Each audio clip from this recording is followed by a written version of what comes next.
Prologue. Second floor, east end of the barn. Papaw had always claimed the barn had two hearts. One beat downstairs, where the cattle feed and the tractor grease lived in a constant argument. The other beat upstairs, beneath the rafters, where time settled thick like dust and the temperature never seemed to change, no matter the season. He said the upstairs heart kept the memories warm, but the secrets cool. And tucked away at the far east end of that second floor was something that had been waiting 23 years to speak. A 1/5 gallon bottle of Brushy Creek Reserve, laid down on 11/18/2002. Back when phones still flipped, gas was cheap, and optimism had a little more cartilage in its knees. Papaw had placed the bottle there not for aging, he said, but for marination. He believed whiskey learned from the rafters, learned patience, learned silence, learned how to keep its mouth shut until a night arrived that felt right. And tonight, the Friday evening after Thanksgiving 2025, felt right.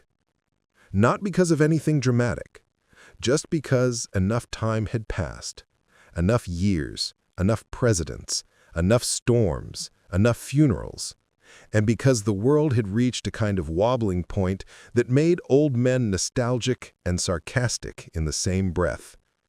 The bottle came down with a grunt that sounded older than Papaw himself. The dust on it was thick, textured, the kind that doesn't blow off so much as detaches from surfaces like it's tired of holding on. Papaw looked at it like it was a letter that had finally caught up with him. "Well," he said, "might as well hear what it's got to say." His remaining friends, the last 4 out of the old circle, all born around 1940, all somewhere between stubborn and spiritually bulletproof, nodded like they'd been expecting this for years. They were men who had lived through rotary phones, ration stamps, moon landings, and the bicentennial. They were men who still had 1975 stored permanently in their peripheral vision, the year before America turned 200, the year of flag decals, AM radio, in a sense that the nation still had elbow room. Now they were here, in the slow twilight of 2025 America, octogenarians with attitudes sharp enough to cut fence wire and humor dry enough to season cast iron.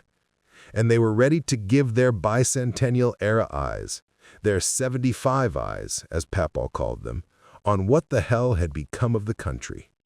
Not a sermon, not a lecture, just the truth as only men born in the first Roosevelt administration could tell it. Sarcastic, funny, deep, and a little sad around the edges, like a hymn sung by someone who half remembers the words but knows exactly what they mean. The barn was warm from the day's leftover sunlight. Brushy Creek outside moved with a kind of slow, committed rhythm that suggested if it had ever been young, it had forgotten how to admit it. The cows were tucked somewhere past the fence line, making the occasional sound that could mean hunger or disapproval or just commentary. Papaw handed the bottle around like it was a relic. The cork sighed when he opened it. Not a loud pop, more like a tired exhale, as if the whiskey had been waiting for someone to finally ask how it felt. The first sip traveled through the men like a shared memory. "Huh," said TL, his voice gravelly but amused. "This tastes like 2002, back when hope still had a job." "Back when knees still had cartilage," Virgil added, rubbing his own like he owed it money. Back then, 2002, none of them had imagined what the world would look like in 2025.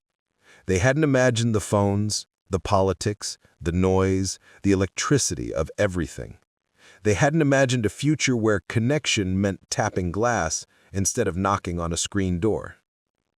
Papaw sat heavily on the old sofa, a relic from the Carter administration that had somehow remained structurally loyal, and looked at his friends the way a general surveys the last of his troops.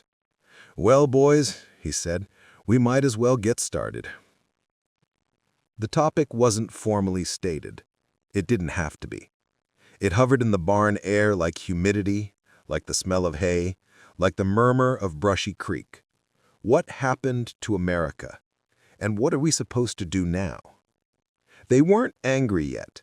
Anger would come later. At the moment, they were in the soft glow of something between nostalgia and reconnaissance.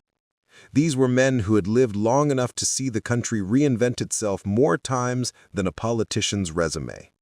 They had seen it stumble, stand up, fall again, and try something new. They had watched it fight itself the way a body fights fever, hot, wild, disoriented, but always trying to burn off whatever virus had crawled in. They knew grief. They also knew comedy. They'd lost friends, lost wives, lost hearing, lost innocence, but never the ability to find humor in the absurdity of existence. They had lived long enough to recognize that America wasn't broken. It was just a work in progress with bad handwriting and a habit of losing its screwdriver. The first round of stories was mild, almost polite. Recollections of the bicentennial, fireworks, parades, the sense that America was on the cusp of something grand, that the next 50 years would be full of moon bases, innovation, decency, courage, and maybe, just maybe, flying cars. Instead, they got hashtags, scandals, conspiracy obsessions, and refrigerators that tried to talk to them. Not to mention roads nobody asked to be turned into labyrinths of poorly explained roundabouts. But underneath the sarcasm was something else, a deeper current, the whisper of a belief none of them could quite give up, the belief that America, beneath the noise, beneath the polarization, beneath the weirdness and the exhaustion, was still worth fighting for. Not violently, not angrily, but through resolve, through decency, through stubbornness, through the kind of quiet moral muscle memory that built barns, raised families, and kept promises. Papaw leaned back, took another sip, and looked at the men who had shared his entire adult life. "Boys," he said, voice low, "we got a long night ahead of us, and I reckon America does too." Brushy Creek outside kept flowing. The barn creaked. The men exhaled together. The bottle had begun to talk, and they were ready to listen. Chapter 1. Denial. We ain't in trouble. We're in a temporary state of remarkable misunderstanding. Denial always starts polite. That's how you can spot it. It's the softest of all the grief phases, dressed up in manners and dipped in honey. On this Friday evening, the barn air still held a little warmth, and the Brushy Creek Reserve had not yet found the lower depths of any man's constitution. So their first instinct, naturally, was to pretend everything was perfectly fine. "Well," Virgil said, stretching his back until he sounded like a cedar splitting, "I don't know what everybody's worried about. America's just recalibrating." T.L. Spit laughed. "Recalibrating? Son, you say that every time your truck won't start." "Same principle," Virgil answered. "Sometimes an engine needs a minute to remember what it is." The rest nodded because that was about as reasonable as anything these days. Denial, for old men, has the structure of science. It sounds logical, even when it is categorically nonsense. Papaw set the Brushy Creek bottle between them like a lantern. "Boys," he said, "I reckon this country ain't any worse than she was. Folks just got better microphones." This was classic Papaw, the belief that nothing new had ever been invented except louder ways to make the same old mistakes. He'd carried that idea since the Kennedy administration, and he wasn't about to abandon it for the algorithms of 2025. "You can't judge a country by her headlines," Sutter said, rubbing his jaw. "That's like judging a hog by the squeal instead of the bacon." Everyone grunted approval. Nothing in the world brought octogenarians into consensus faster than pork-based metaphors. They passed the bottle again. The first true sip of the night always ran slower, like the whiskey was still testing the air, deciding whether this group was worthy of its age and patience. It warmed them, loosened their tongues, and gave rise to the first of many delusions that would shape the evening. "I'll tell you one thing," T.L. said. "America's got spirit. Ain't no doubt about that." "Oh, she's got spirit," Papaw agreed. "She's just temperamental. Always has been." Yeah, like one of them high-strung coonhounds, smart as hell, but liable to eat the couch if you leave her alone too long. This was how denial worked, by comparing America to an animal they loved more than most extended family members. Problems didn't feel so big if you could treat them like training issues. Virgil leaned back in the old metal chair, letting it scream under his weight like it was being interrogated. Far as I can see, ain't nothing wrong with this country that a good rain or a short memory could fix. The others nodded. They liked that one. It had the shape of a proverb, even though it contained no actionable information. Papa adjusted the lamp beside him, throwing a slow amber glow across the barn. Dust motes drifted like tired fireflies. The cows mumbled somewhere in the distance. Brushy Creek whispered its steady, unhurried song. "Listen," Papa said, "you young folks think this is new, all this division, all this fuss. But in '75, hell, folks were just as crazy. Y'all just forgot." Virgil raised his eyebrows. "Pap, you're the only one in this room who ever remembers anything correctly." "That's because I write stuff down," Papa replied, tapping his forehead. "Y'all rely on memory, which is just imagination with arthritis." The men laughed, partly because it was funny, but mostly because they knew it was true. They drifted into stories, light ones at first, shallow recollections of gas lines and bicentennial cakes and flag-themed T-shirts that could ignite if a man walked too close to a charcoal grill. They remembered the optimism of '75, when the whole country painted itself red, white, and blue, as if patriotism could be lacquered on like barn paint. "And we thought we had problems back then," Sutter said. "We didn't have a clue, not a clue in the world."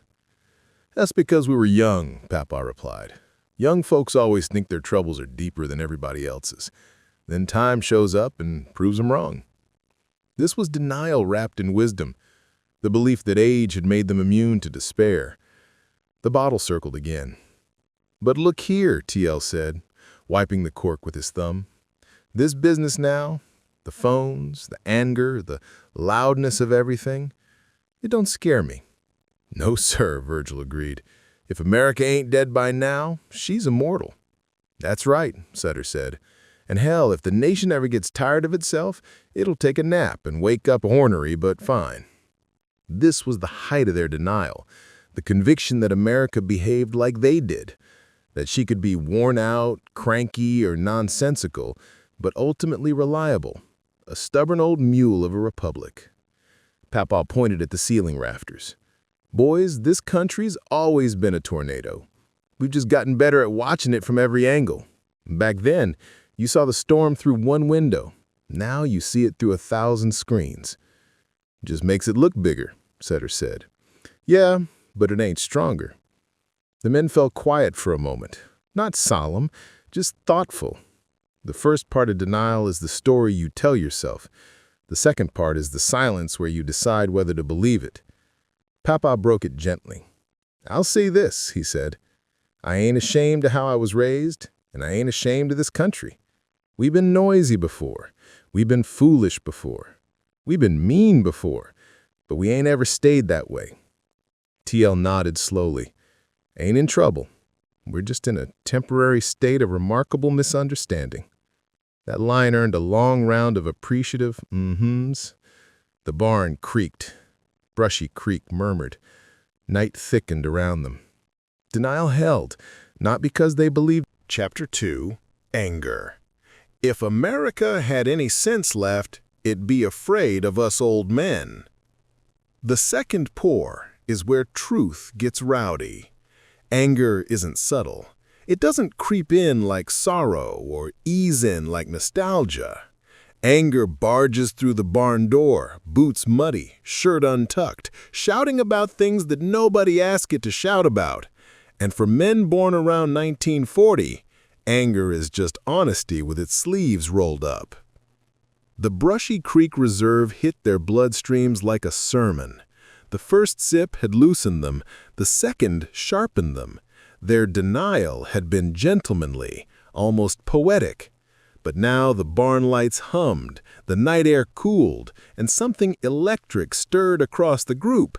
The ancient familiar irritation that America had lost its dang mind and refused to tell them why. Virgil was the first to erupt. He slammed his palm on the arm of his chair so hard the dust puffed up like a startled ghost. "I'm telling y'all right now, this whole country went stupid the moment groceries learned how to scold me." Everyone blinked. "Scold you?" Papaw asked. "Scold me," Virgil repeated. "The self-checkout told me to place item in the bagging area like I was some kind of delinquent, like it was my employer. Machine got a tone about it." TL wheezed. "Virgil, that's not the country's fault. That's you arguing with circuitry." "That's the problem," Virgil yelled. "We built a country so fancy we gotta argue with our own appliances. You tell me Reagan saw that coming, huh?" Sutter leaned forward. "Well, I'll say this," he said. "If my coffee pot ever develops an attitude, I'm moving to Canada." They all nodded in violent agreement. This was anger warming up. Papaw, who rarely raised his voice, let out a sound halfway between a cough and a growl. "Boys," he said, "I ain't mad about much, but I am mad about roads." The others tilted their heads. "Roads?" TL repeated. Papaw leaned forward like a man about to confess a crime. "Why in God's peaceful creation are there roundabouts in Ashley County? We ain't London, we ain't Paris, we ain't navigating a flock of imported swans. We're just trying to get to the feed store without feeling like we're being graded." Virgil slapped his knee. Yes, that's what I'm talking about." Sutter pointed at the ceiling. "I saw some poor fellow go around that roundabout 4 times. He looked like he was caught in a low-pressure system." TL nodded solemnly. "Them things don't belong here. You put a circle in a county full of right angles, and folks'll panic." They rumbled with laughter. The anger wasn't cruel, just absurdly righteous. But the whiskey wasn't finished with them. After a long swig, Sutter cleared his throat. "I'm mad," he announced, "that the news don't tell me news anymore. They tell me feelings. I don't want feelings. I want to know why the county line road's washed out again." "Because the county forgot to fix it," Papaw said. "Exactly," Sutter replied. "That's news. But no, they gotta tell me about some celebrity having a nervous breakdown in Malibu. Malibu ain't real. Malibu is mythological." Virgil waved his hand. "I ain't mad at Malibu. I'm mad that nobody taught America how to behave in public. People yelling in airports, fighting in Walmart, wearing pajamas in restaurants. You know what we wore in public when I was a kid? Pants. Pants with buttons, ironed, with dignity." Papaw grunted. "Folks had shame back then." "Shame was a community investment," TL added. "Now shame's a coupon no one uses." The barn erupted in agreement so intense it nearly shook the hay rafters. The bottle made another lap. Outside, autumn crickets offered commentary, chirping in a rhythm that sounded like disapproval, or agreement, hard to tell with crickets.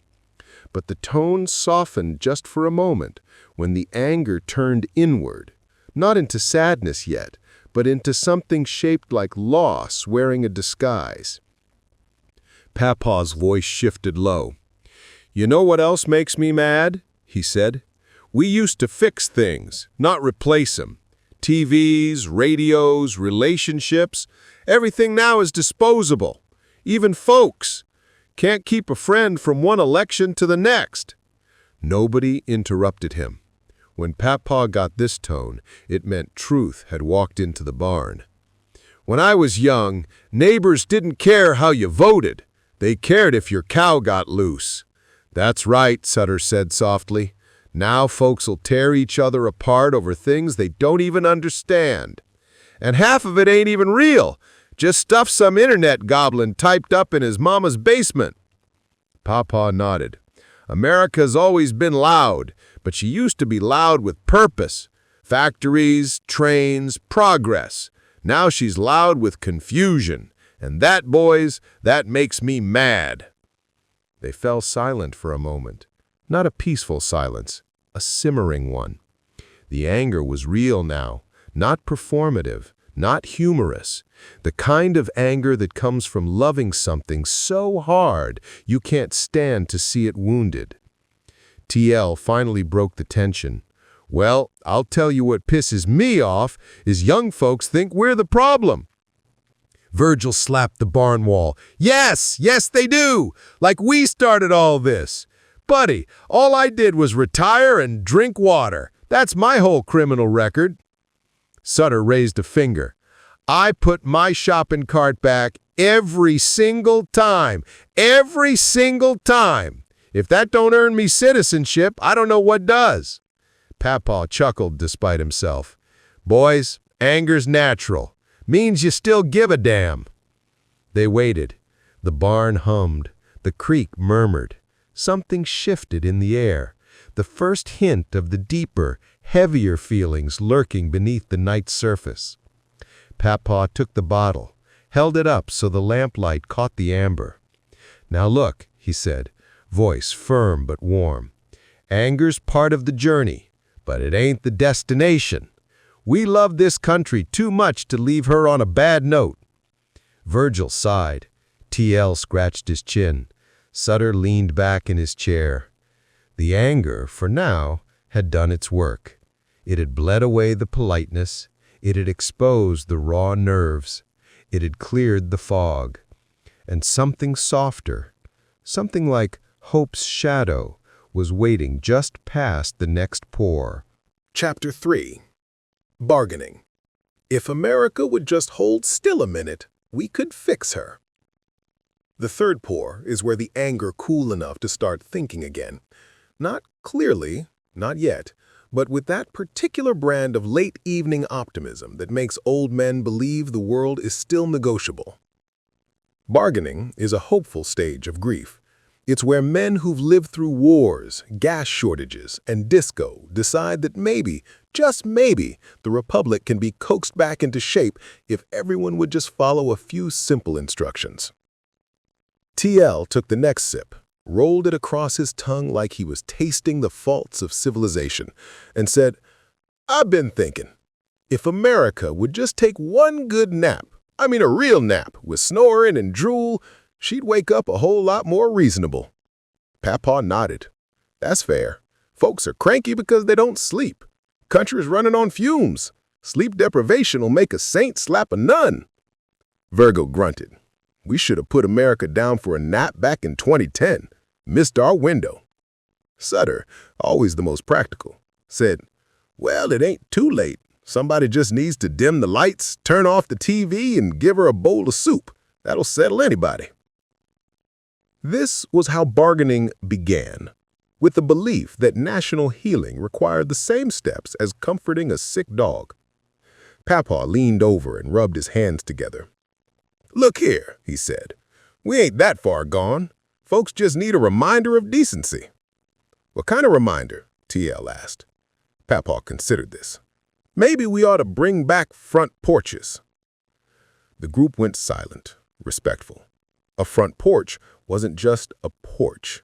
It was a philosophy. "I'm serious," Papaw said. "Most of America's troubles come from the fact that nobody sits outside anymore. Used to be you knew your neighbors, you knew their dogs, you knew who hung their laundry out too long and who was stealing tomatoes out your garden. That was community," Sutter said softly. "Now we got garage doors that swallow people whole. They disappear like pellets in a Pac-Man machine." Virgil raised a finger. "You can't bargain with a country that ain't got porches. That's what I say." He wasn't wrong. Bargaining requires someone to bargain with. The whiskey meditated in their bloodstreams, smoothing the earlier roughness. The barn lights glowed warm, outlining dust particles drifting through the air like indecisive snowflakes. Outside, Brushy Creek hummed its slow water hymn. Papaw took another sip. "Boys," he said, "we could fix this country in 6 months if they'd just let us write the instructions." "6 months," Sutter said. "Try 6 weeks. 6 days, Virgil counted. Long weekend, tops. TL tapped the bottle. Okay then, what do we fix first? Papaw pointed a finger like a general marking maps. Step 1, politeness. Politeness, Virgil blinked. Politeness, Papaw repeated. Mandatory, nationwide. You get a ticket for interrupting people and triple fines for talking over old men. The others raised their glasses in solemn agreement. Sutter cleared his throat. Step 2, he announced. We reintroduce shame. Everyone murmured reverently. Not too much, he clarified. Just a healthy, functioning amount. Enough so folks think twice before acting like fools in the Walmart parking lot. Virgil snapped his fingers. Yes, shame used to be the traffic cop of society. Papaw nodded. That's exactly. Moderate shame. Controlled burn, like forestry. TL rubbed his temples. Boys, imagine how different America would be if folks felt even a pinch of embarrassment again.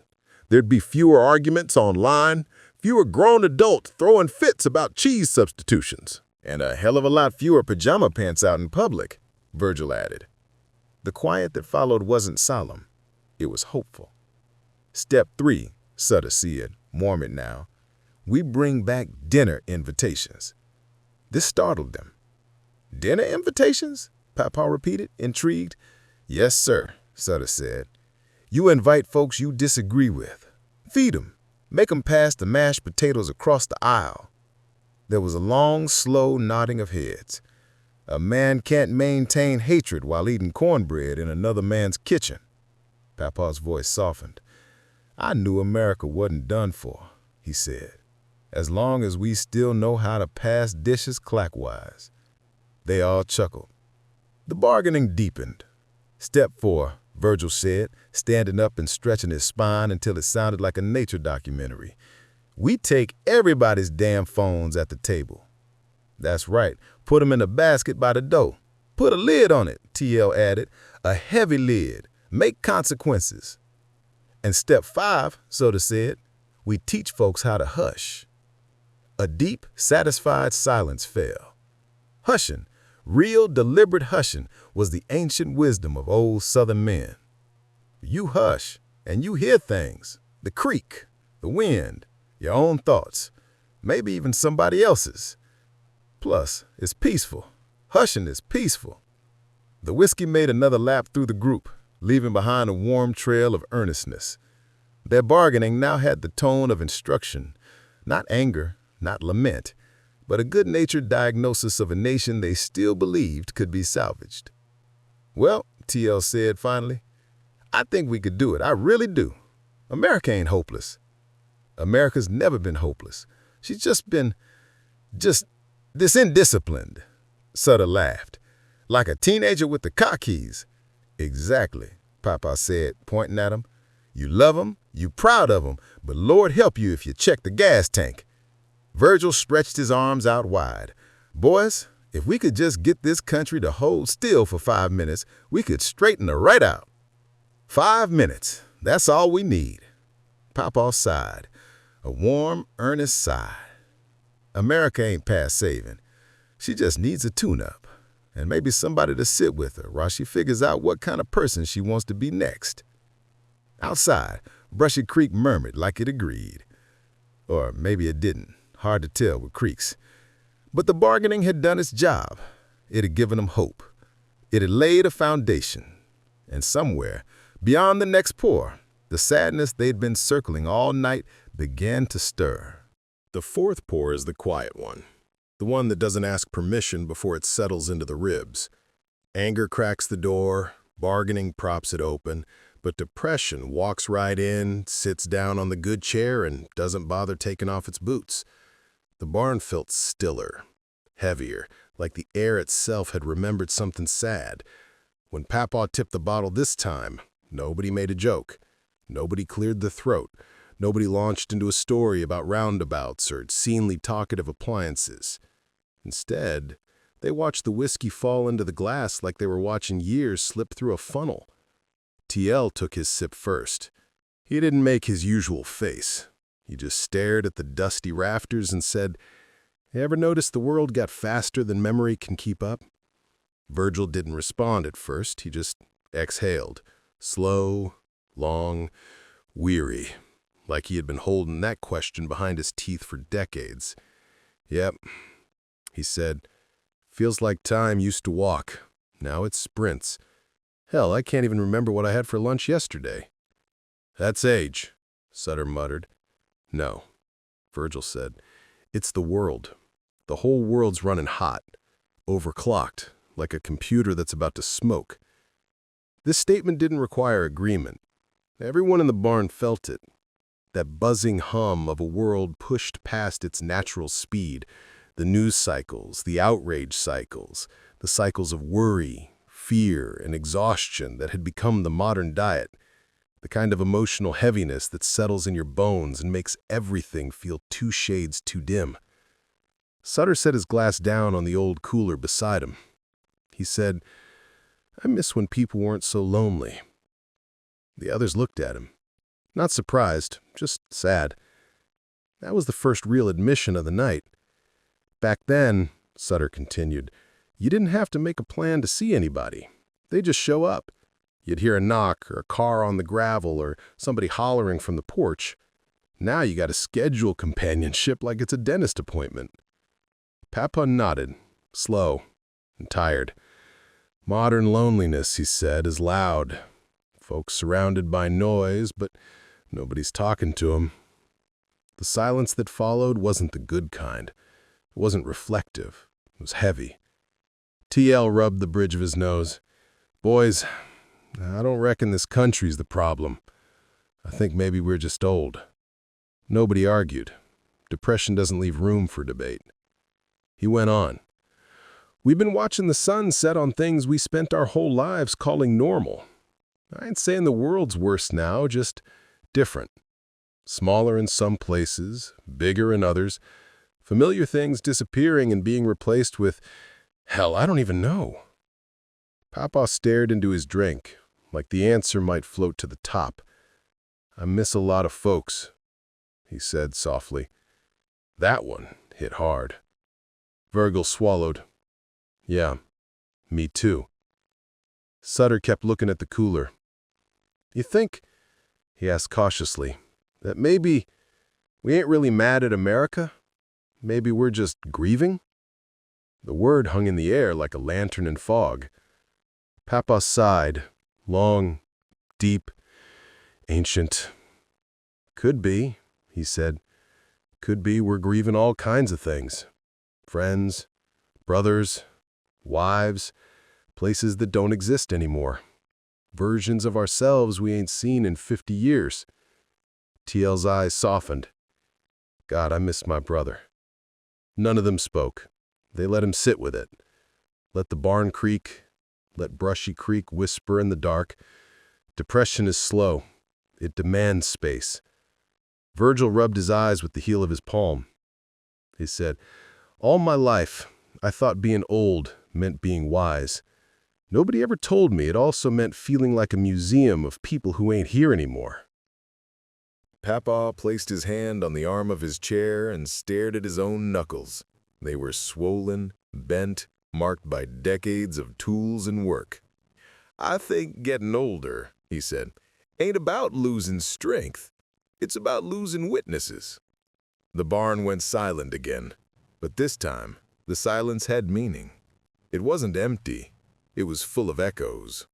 The men shifted, not uncomfortably, but tenderly, like they were adjusting to the weight of memories suddenly made heavier by the whiskey. Sutter cleared his throat. I miss the days, he said, when mistakes didn't get broadcast to the whole world, when you could be wrong in private, when you could learn without being shamed. Back then, Papa said, people forgave each other, or at least forgot faster. Virgil leaned forward. Now everybody's carrying grief like it's luggage they got to show at the airport. That's what this whole country feels like. A bunch of tired folks dragging emotional baggage through a terminal with nowhere to sit. Papa nodded. People are worn out, he said. America's tired. We're tired. No one contradicted him. They all felt it. that bottom-of-the-glass heaviness that comes not from drinking, but from remembering. Outside, the night thickened until the barn felt like a small, fragile island floating on a dark sea. TL raised his glass halfway, then lowered it again. "I think what scares me most," he admitted, "is that I don't recognize the world anymore." Papa shook his head. "You don't have to recognize it," he said gently. "You just gotta love the people in it." This landed with a softness the others weren't prepared for. Virgil looked at Papa. "You think we can still do that, with everything being so new, so loud?" Papa shrugged. "Love ain't ever been about understanding. It's about staying. Staying when it's messy, staying when it hurts, staying when the world's turning into something you never rehearsed." Sutter wiped his nose. "I didn't know getting old would feel like this." Papa smiled sadly. "Neither did I." The creek murmured. The lamplight flickered. Somewhere outside, a lone owl called into the darkness, a sound as old as sorrow itself. "I guess," TL said softly, "we ain't what we were." Papa nodded. "Maybe not, and maybe we never were." They let that truth settle. Quiet, fragile, shaped like acceptance, but not quite there. The whiskey bottle stood nearly half empty now. And beyond the sorrow, beyond the ache, something new was beginning to stir, faint but present. They weren't done yet, not with the night, not with each other, not with the country. But before anything else could rise, the fourth pour had done its work. Chapter 5. Acceptance. We're still here, and America still knows our names. The fifth pour was different. Not loud, not soft, but settled. Acceptance doesn't arrive like lightning or grief. It shows up the way dawn does. Slowly at first, then all at once, revealing things you weren't sure you were ready to see. Papa poured the next round with a steady hand. The whiskey shone gold in the lamplight, reflecting off the dust motes drifting like tiny lanterns in the air. The barn felt warmer somehow, as if the walls had leaned in to listen. Brushy Creek outside kept murmuring its slow, ancient hymn, reminding them that water remembers its path even when men do not. Virgil raised his glass. "Well," he said, "I reckon we can't do nothing about it." Nobody argued. Acceptance begins with that admission, not defeat, but recognition. TL nodded, slow and thoughtful. "World done changed, and we changed too. Maybe we didn't notice when it happened. Maybe we didn't want to." Sutter ran a thumb along the rim of his cup. "I guess that's part of it. Expectation, the idea that tomorrow's supposed to resemble yesterday. But it never has. Not really." Papa leaned back and sighed. Not a tired sigh, a peaceful one. "Boys, I think this is how it goes. You spend the first half of your life trying to change the world, and the second half trying to understand the one you got." They nodded. This made perfect sense. The anger had drained out of them. So had the bargaining. The sadness still lingered, but it no longer felt like something sharp, more like a weight resting gently on the table, acknowledged and allowed. Sutter was the first to shift toward optimism. "You know, we're always talking like the country's fallen apart, but it isn't. Not really. It's just stretching, growing pains, folks figuring out who they want to be next." "That's right," Papo said. "America's always reinvented itself. That's her whole trick. That's her talent. She ain't a statue. She's a river. A fast one. A noisy one. A stubborn one," Papo said, smiling. "Just like us." There was something healing in that. The idea that America wasn't out of control, but simply changing speeds, adjusting course, maybe even improving in ways they couldn't see clearly from the vantage point of 80-plus years. Virgil rubbed his jaw. "I'll tell you what, kids today, They ain't bad. They're different, sure, but they're smart, they're tough, they're dealing with things we never had to think about. Damn right, TL said. We didn't have to grow up with the whole world watching us. We didn't have to get compared to strangers every 15 minutes. We didn't have to live inside a digital fishbowl. Sutter shook his head. No wonder they're tired. Hell, I'm tired. Yet somehow, Papa said, they keep showing up, keep trying, keep making things. They got a spark in them. And ideas. Some crazy, some brilliant, some both. Crazy and brilliant is how America got started, Papa reminded them. This earned a round of soft laughter. Acceptance had arrived fully now, not the passive kind, but the kind that makes room for humility and generosity. I think we've been too hard on the world, and too hard on ourselves. TL nodded slowly. We always talked like we were leaving something better for our kids, but maybe they're the ones leaving something better for us. How you figure? Virgil asked. Well, TL said, look at them. They're asking questions we never asked. They're learning to see each other. They're trying to build a world where folks can breathe easier. That's true, Sutter said. Young folks ain't afraid to talk about things we buried. That's courage. We didn't call it that when we were young. We called it trouble. But courage is courage. The barn grew quiet again. But this time it was a kindness, not a weight. Papa studied the bottle for a long moment before speaking. I'll tell y'all something, he said. I used to think America was something we inherited, something fixed, something carved in stone. But that ain't right. He tapped his chest. It's something we maintain. Sutter sat up. Like a farm? Like a farm, Papa said. You tend the soil, pull weeds, mend fences, plant new things. Some seasons are harder than others. Some crops fail, some flourish. But you keep showing up. You keep working. You keep loving it, even when it's unlovable. Virgil stared into his drink and smiled softly. Well, he said, that sounds like America to me. Papa pointed at him, because that is America. She ain't perfect, never was, but she's ours, and she's still worth showing up for. TL raised his glass. To showing up. The others echoed him, lifting their cups toward the rafters. Sutter cleared his throat. You know, he said, I don't think the country's done for. I think she's just recalibrating. Virgil laughed. Didn't you make fun of me for saying that earlier? That was before the whiskey got profound, Sutter replied.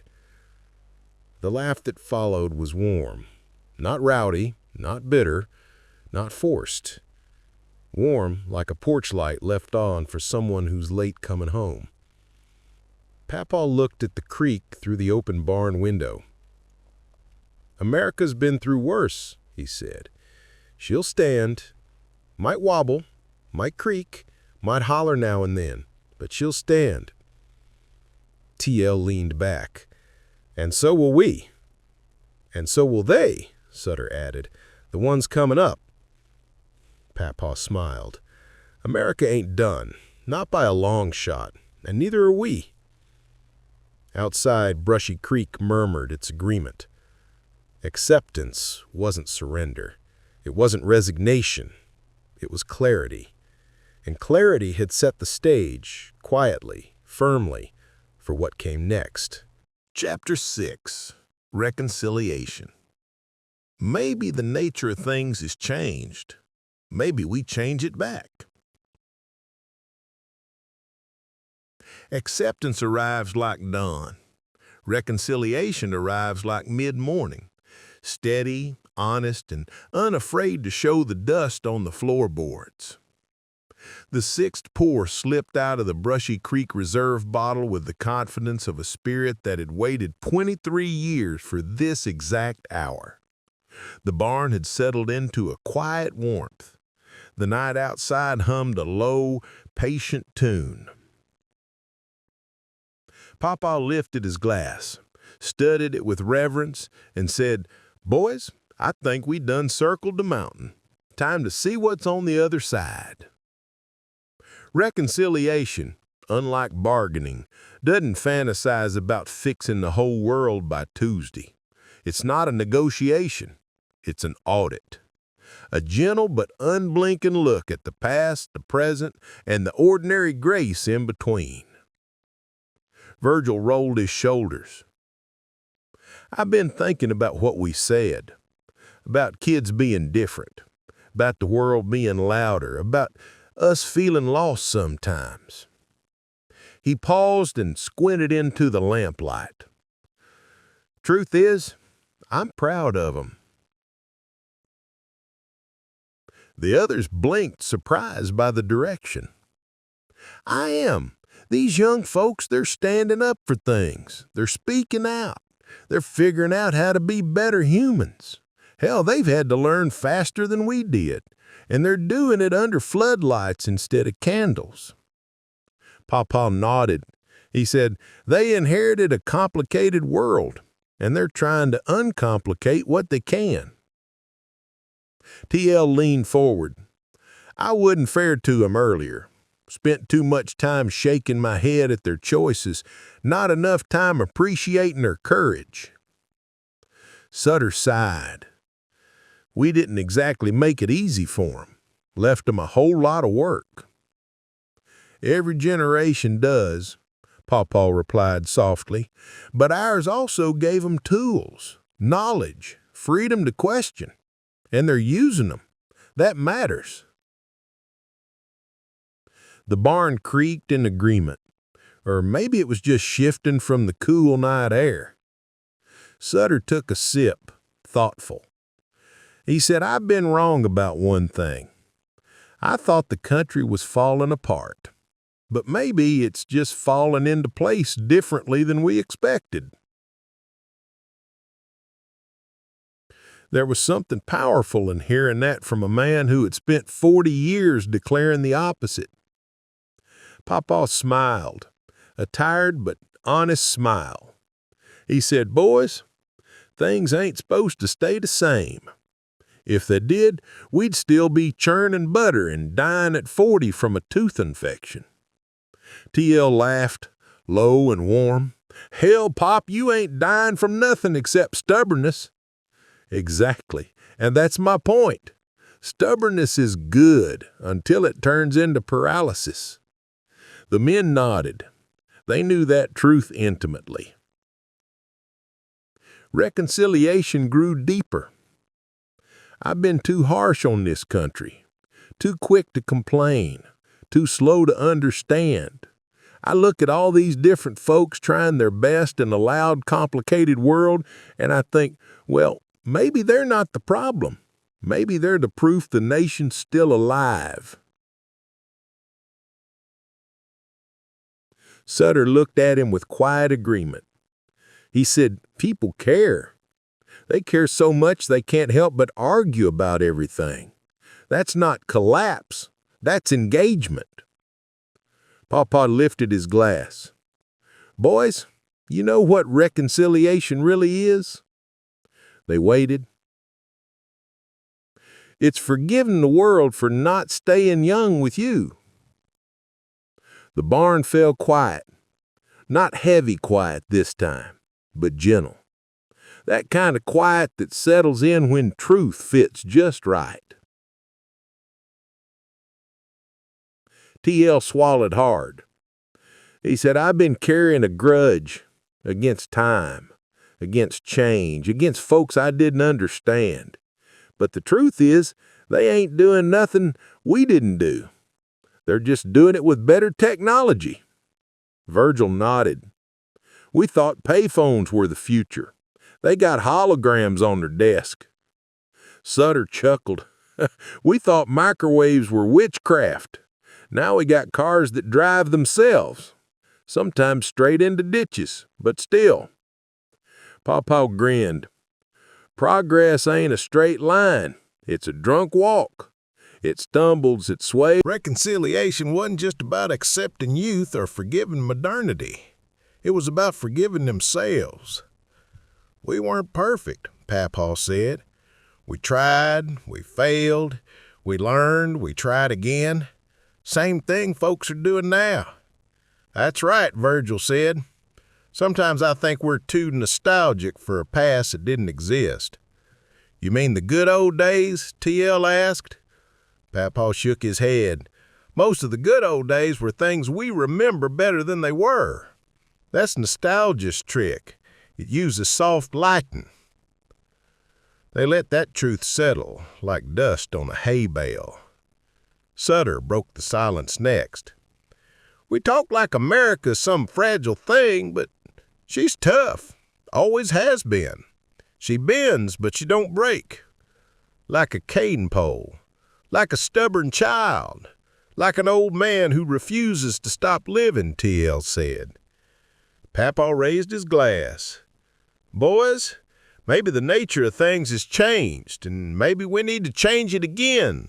Not with anger, not with fear, but with care, with decency, with patience. Kaizen, Sutter said suddenly. The others blanked. What? Virgil asked. Kaizen, he repeated. Little improvements, steady ones. You keep nudging things better. One porch, one meal, one conversation at a time. Papaw smiled. Well, look at that. The whiskey made philosophers out of us. They all laughed again. Reconciliation had fully arrived, not just in their words, but in their posture, their tone, their willingness to see the world as something still worth sculpting.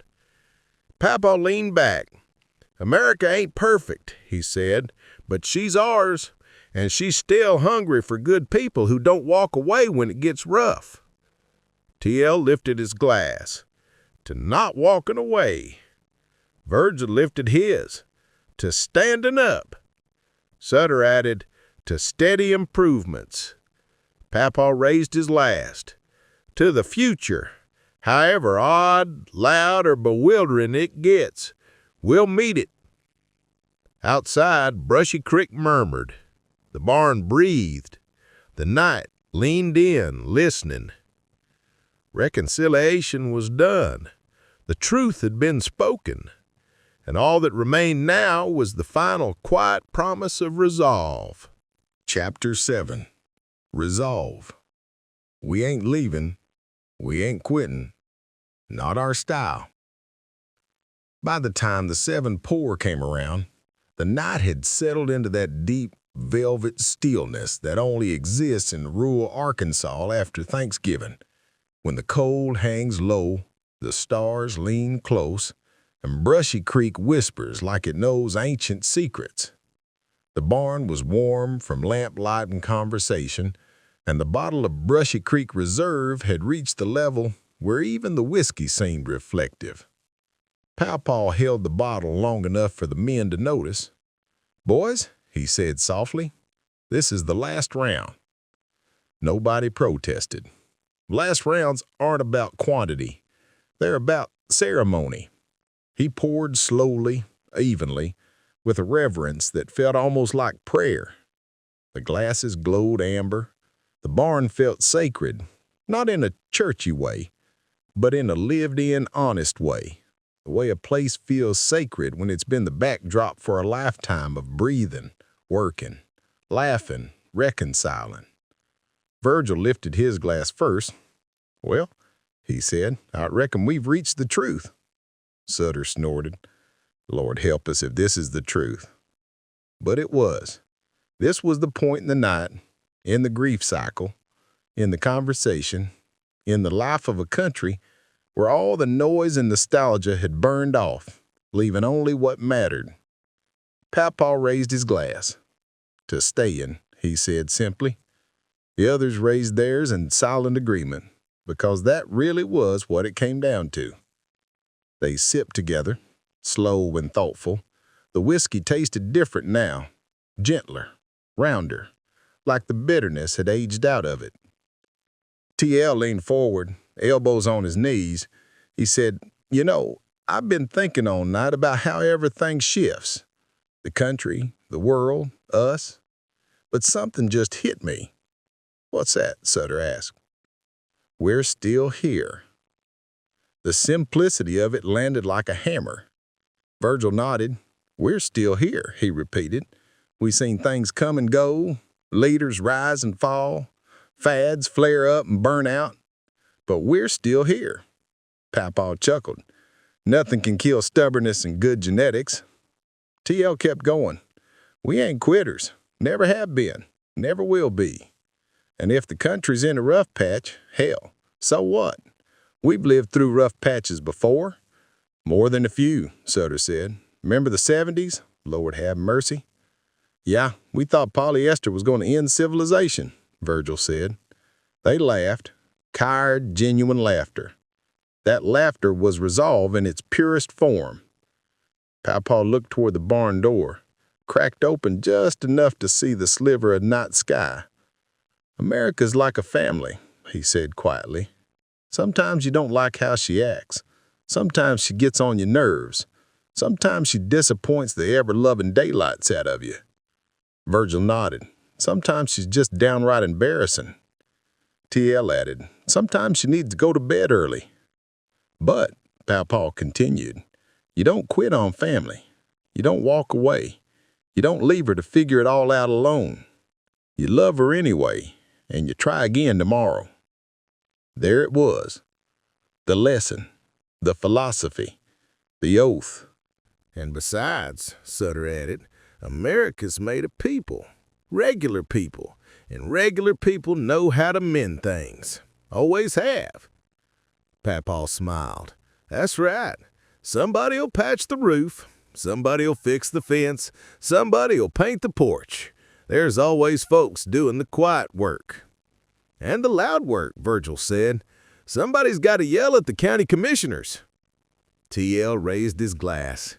"And somebody's got to show up for the kids. Teach 'em how to shake hands and mean it." Sutter pointed at Papaw. "And somebody's got to keep wisdom in circulation, 'cause the world's running low." Papaw waved him off, though he was clearly warmed by the sentiment.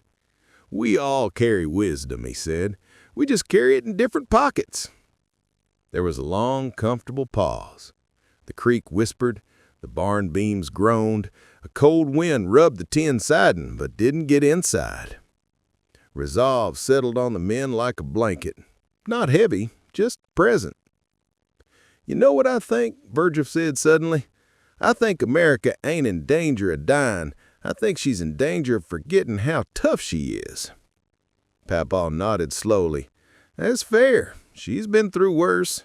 Civil wars, depressions, pandemics, politics that'd make a mule kick a preacher." "And she's still standing," Sutter said. "Still loud, still messy, still stubborn." "Just like us," TL added. The men clinked their glasses together. Not hard, not loud, but with purpose. Papaw took a deep breath. "Boys, we've lived long enough to see the world turn over a few times, and if I've learned anything, it's this. Hope don't vanish. It gets quiet, but it don't vanish." Virgil wiped his eyes discreetly. "We ain't done," he said. Sutter sat up straighter. "Not even close." TL grinned. "Hell, we got maybe 20 more good years. 10 functional years, 5 athletic years, 1 dancing year, and about 6 minutes of peak speed left." They all laughed so hard the barn echoed. Papaw raised his glass one last time. "To America," he said. "May she wobble, but not fall. May she fuss, but not fail. May she stay loud, proud, messy, and free. And may we stay with her, not as critics or quitters, but as caretakers." The men toasted. The whiskey burned warm and clean. Outside, Brushy Creek kept its steady rhythm. The stars blinked like old porch bulbs. The cold wind hung on the other side of the barn door, but inside there was only warmth. Resolve didn't roar. It didn't march. It didn't preach. It simply stayed. The men breathed deep, looked at each other, and knew the truth.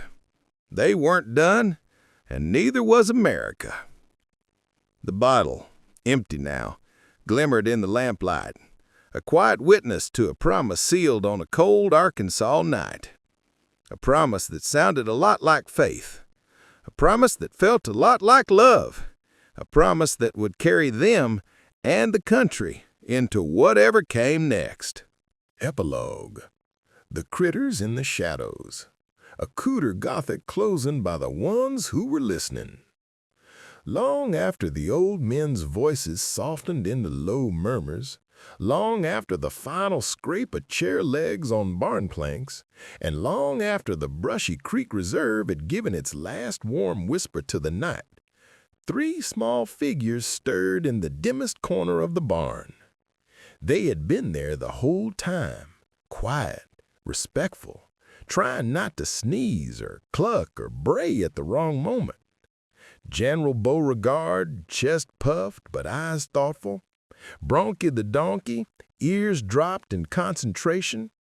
Okra, who might be a pig or might be something deeper, blinking slow, absorbing every word. The barn felt bigger now that the voices had settled, like the stories themselves were still hanging in the rafters, drifting down like dust. Bronky let out a long breath, one of his thoughtful donkey sighs, the kind meant for serious occasions or mild confusion. "Well," he said softly, "that was something, wasn't it?" General Beauregard hopped up onto a feed bag, his tiny spurs clicking. It was history, real history, not the kind in school books, the kind you only get when old men tell the truth by accident. Okra nodded. They've lived so much. They've seen so much. Sounds like the whole world done turned over twice on 'em. Bronky scratched behind his ear with a slow hoof. They're worried, but they still believe in things. You hear that? They still believe. "Oh, they believe all right," Beauregard said. "Believe in America. Believe in decency. Believe in sticking around even when the porch light flickers." The rooster stared through the crack in the barn door at the wide Arkansas night. The stars looked cold, but the world beneath them felt warm. "It's strange," Okra whispered. "Hearing humans get soft like that. Makes you feel things, deep things, like maybe this place ain't just a farm, or a town, or a barn. Maybe it's all part of one big story." Bronky nodded. "Stories is how folks stay alive even when they're gone." Beauregard fluffed his feathers. "Precisely. A rooster knows these things." They sat together for a long moment, listening to the distant creek, the owls, the tiny creaks of a barn settling into sleep. "I liked what Papa said about staying, about not quitting, about taking care of things even when they look messy." Bronky flicked his tail. "Makes sense. This barn ain't perfect. This farm ain't perfect. Nothing's perfect. But that don't mean you walk off into the woods and give up." Beauregard straightened his posture. "Exactly. A true citizen, whether man or rooster, stands his ground, even when the ground is muddy or morally ambiguous." Okra blinked. "Morally what now?" "Don't worry about it," Beauregard said. "It just sounded philosophical." Bronky let the words settle. "You reckon America hears any of this?" he asked quietly.